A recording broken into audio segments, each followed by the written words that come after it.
Lockdown के चलते dating app पर मिलते हैं। उसी बीच उनकी बॉन्डिंग बहुत अच्छी बन जाती है और दोनों एक दूसरे से प्यार करने लगते हैं। बस लॉकडाउन खत्म होते ही चटबंदी पच जाती है।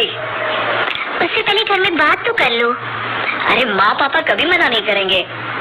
अमर की बात सुन रश्मि खुश हो जाती है। ऐसे ही दिन बीतते हैं और देखते ही देखते लॉकडाउन खुल जाता है, जिसके अगले ही दिन अमर अपने परिवार के साथ रिश्ता लेकर रश्मि के घर पहुंच जाता है।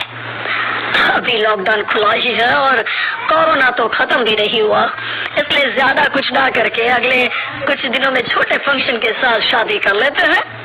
अमर के पापा की बात पर सब सहमत हो जाते हैं। कुछ दिन बाद दोनों की शादी हो जाती है और रश्मि अपने ससुराल पहुंच जाती है।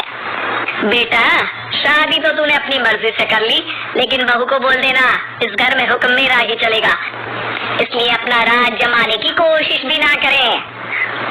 माँ, रश्मि को यहाँ सिर्फ प्यार, आशीर्वाद और अपनापन चाहिए, पैसा या राज नहीं। बेटी की बात पर सास मुंह बनाए वहाँ से चली जाती है और अब वो हर रोज रश्मि को परेशान करना और ताने देना शुरू कर देती है। देखो, ये है आजकल की लड़की, इंटरनेट पर लड़कों से बातें करते हुए इन्हें शर्म भी नहीं आती, और यहाँ तो देखो कितनी सीधी सुशील बनकर दिखा रही है। मम्मी, शादी के रिश्ते वाले इंटरनेट ऐप से जब किसी को कोई दिक्कत नहीं है, फिर डेटिंग ऐप के जरिए मिलना किस तरह गलत हो सकता है? रश्मि की डेटिंग ऐप वाली बात सुन उसकी हैरान सास तुरंत कर पूरे घर को सिर पर उठा लेती है, जिसकी आवाज सुन अमर और उसके पापा भी वहाँ आ जाते हैं। हाय मेरी माता, इतना बड़ा झूठ! डेटिंग ऐप को इंटरनेट के जरिए मिली है बोलकर इस कलमुही को मेरे सर ला बिठा दिया। अरे नास पिटी, तुझे जरा भी शर्म नहीं आई? वहाँ न जाने कितने लड़कों से गुलगुलू करके तुझे मेरा ही लड़का मिला था फंसाने के लिए। माँ, मुझे तो समझ नहीं आ रहा क्या बोले जा रही हो। डेटिंग ऐप इस्तेमाल करना कोई अपराध नहीं है और तुम रश्मि को ऐसा कैसे बोल सकती हो? मैं भी तो था उस ऐप पर। पहले उसके लिए माँ से झूठ बोला और अब लड़ाई कर रहा है। सास और अमर की बात सुनकर रश्मि हैरान खड़ी रहती है। अमर, तुमने घर में झूठ क्यों बोला? ये सब देख रही हो ना, इसी की वजह से झूठ बोलना पड़ा। एक तरफ अमर और रश्मि की ये बात चल रही होती है, वहीं दूसरी तरफ सास का नॉन स्टॉप क्लेश सबको परेशान कर देता है।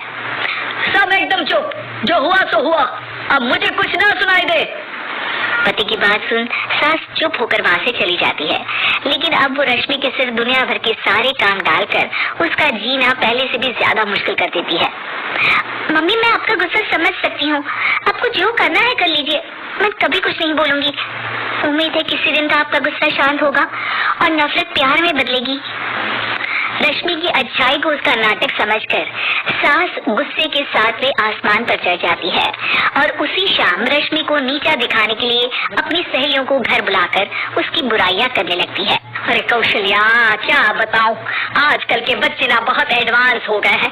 पहले रिश्ते घर परिवार वाले सब देख परख के कराते थे, और अब ये लोग खुद न जाने कहाँ मिलकर खुद ही सब कुछ पक्का करके हमें बता देते हैं। लड़की का कैसा दिल धर्म, कैसा ईमान, कैसा चरित्र कुछ नहीं पता, बस प्यार किया और घर लाकर बिठा देते हैं। अरे ऐसा क्यों बोलती हो? आजकल बच्चे अपने आप में बहुत समझदार हो गए हैं और फिर पूरी जिंदगी तो उन दोनों को ही साथ निभानी है। अपनी पसंद से शादी कर भी ले तो क्या दिक्कत? तो ही देख ले, पहले इतना अच्छा बेटा और अब सोने पर सुहागे जैसी सर्वगुण संपन्न बहू।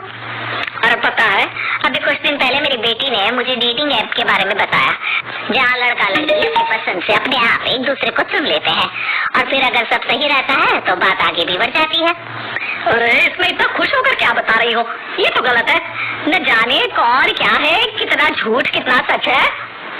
अरे पर सोचो, जब तुम किसी के बताए रिश्ते को देखने जाते हो तो क्या एक ही बार देखने से सच झूठ का पता लगा सकती हो? जरूरी नहीं कि बच्चों का लिया फैसला हमेशा गलत हो। अरे बहुत बार हमसे भी तो गलत फैसले होते हैं ना। अच्छे बुरे लोग तो हर जगह मिल सकते हैं, फिर इसमें सिर्फ बच्चे ही गलत कैसे? सहेलियों की बात सुन सास सोच में पड़ जाती है और इसी तरह कुछ दिन बीत जाते हैं, जिसमें ना तो वो रश्मि को परेशान करती है और ना ही कोई ताना सुनाती है, जिसे देख रश्मि परेशान हो जाती है। मम्मी, आपकी तबीयत तो ठीक है ना? कुछ दिनों से देख रही हूँ आप मुझे कुछ बोलती ही नहीं। तो मेरा परेशान करना ज्यादा अच्छा लगता है क्या? नहीं, आपकी शांति उससे ज्यादा परेशान कर रही है।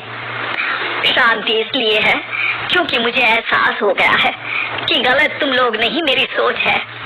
प्यार तो एक सुंदर एहसास और शादी खूबसूरत साथ है। अगर ये साथ सच्चा है तो कहीं पर भी किसी भी तरह जुड़ा हो, उससे कोई फर्क नहीं पड़ता। आप कौन है? इतनी अच्छी बातें मेरी पत्नी तो नहीं बोल सकती। क्या आप भी?